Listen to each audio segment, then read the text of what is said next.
দিনাজপুরের কাহরুল উপজেলার সাহাপাড়ায় প্রধানমন্ত্রী তারেক রহমানের উদ্বোধনের মাধ্যমে শুরু হয় খাল খনন প্রকল্প। পানি উন্নয়ন বোর্ডের তত্ত্বাবধানে প্রকল্পের কাজ এগিয়ে চলেছে জোরে সোরে।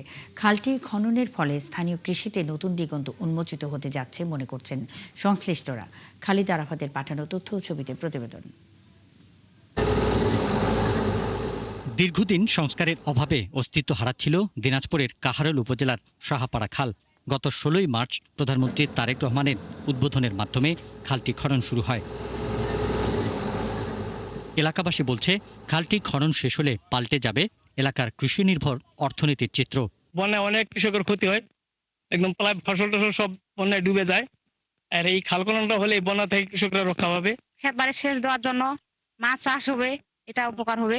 খালটা হয়ে আমাদের খুব আয়োন্নতি হবে, আর বন্যা থেকে আমরা দূরে থাকব। পানি উন্নয়ন বোর্ড জানিয়েছে 12.2 কিলোমিটার খনন করে পতিত মুখ পুনর্ভবা নদীর সঙ্গে যুক্ত করা হবে। এই নদীর এই খালের পতিত মুখে একটা রেগুলেটর করব 6 ভেন্ট, যার ফলে উপরের 12.20 কিলোমিটারের পানিটা এইখানে স্টোর করা যাবে এবং এই পানিটাই পরবর্তীতে ব্যবহার করতে পারবে। নির্বাচনী প্রতিশ্রুতি অনুযায়ী বর্তমান সরকার 20,000 কিলোমিটার খাল খনন কর্মসূচি হাতে নিয়েছে। পিন্টু হাজং, ৭১।